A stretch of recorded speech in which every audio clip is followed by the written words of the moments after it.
আমি তো social media ঠিক অতটা অভ্যস্ত নয়, তারপরেও আপনাদের কাছ থেকে শুনেছি বুঝি যে সীমান্তের ওপার থেকে আপনার আমাদের কথিত ফ্যাসিবাদী হাসিনা অডিও মাঝে মাঝে ফাঁস করে দেওয়া হয়, যেগুলোতে আপনার বিভিন্ন রকম বিভ্রান্তিকর খবর থাকে। অন্যদিকে আপনার আরেকটা প্রচারণা খুব চালানো হয়েছে, এটা আবার শুরু করার চেষ্টা করা হচ্ছে।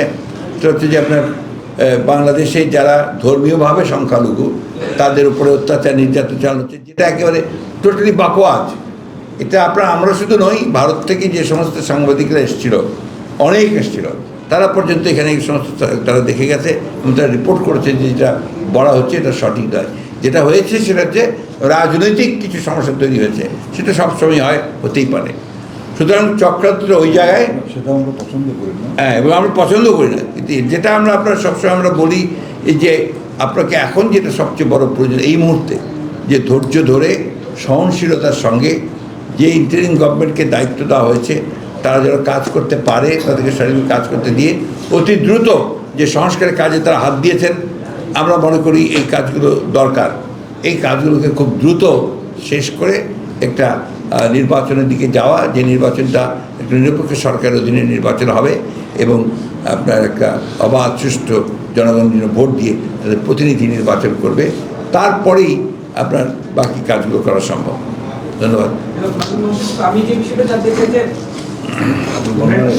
পুলিশের এই গুলির মুখে, হ্যাঁ এটা ডাইলুটেড না হয়ে না বলতেছি, হ্যাঁ না আমি এর মধ্যেই আছি, বাইরে আছি। পুলিশের গুলির মুখে মানুষজন, সাধারণ ছাত্র জনতা যেভাবে বুক চিতিয়ে দাঁড়িয়েছে বা গুম খুন সবকিছুই হয়েছে কিন্তু গণতন্ত্রের জন্য, কিন্তু যেই পরিস্থিতিতে তার সংস্কারের কথা বলছে, প্রত্যেকটা রঞ্জে রঞ্জেই কিন্তু সংস্কার করার সুযোগ আছে।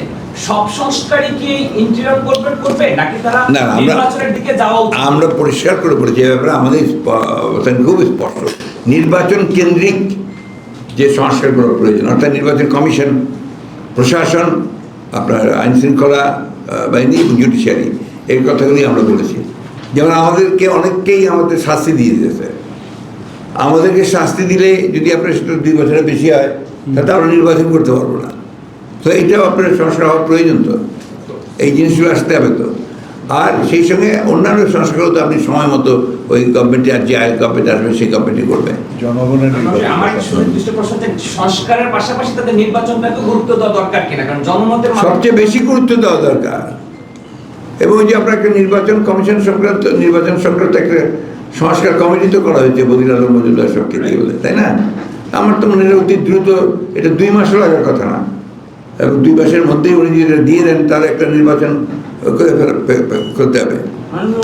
একটা কথা খুব ভাইরাল হয়েছে, কারণ এখনকার এই জিনিসটা বারবার কিছু জায়গা থেকে বলা হচ্ছে আওয়ামী লীগ বিএনপি মুদ্রা রিপিট, এই কথাটা এটা আপনার খুব পরিকল্পিত একটা আপনার প্রচারণা, পরিকল্পিত অপপ্রচার, এবং এটা করেই তারা আপনার যারা দুষ্টু, যারা আপনার আমি বলি সবসময় যারা ফায়দা লুটতে চায়, তারা ওই ফায়দাটা লুটতে চায়।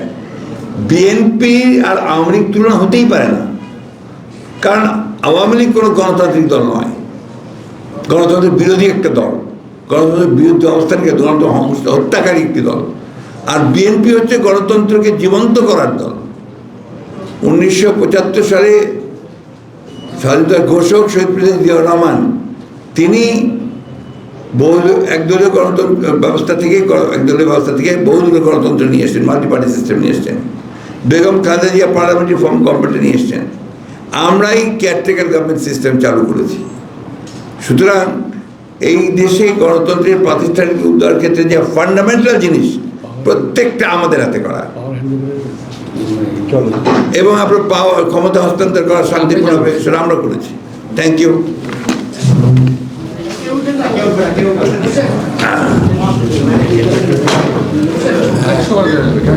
ও আরেকটা কথা বলি, আমাদের এগুলো আমরা যে 422 জনের কথা বললাম, এটার কিন্তু পুরো data and everything is with us. আপনাদের অফিস থেকে নিতে পারবেন, আমাদের ওয়েবসাইটে চলে যাবে। এই জুলাই থেকে আগস্ট পর্যন্ত এটা সমস্ত হিসাবটা আমাদের কাছে আছে, এবং ছেলেদের নাম ঠিকানা সব দেওয়া আছে ওয়েবসাইটে।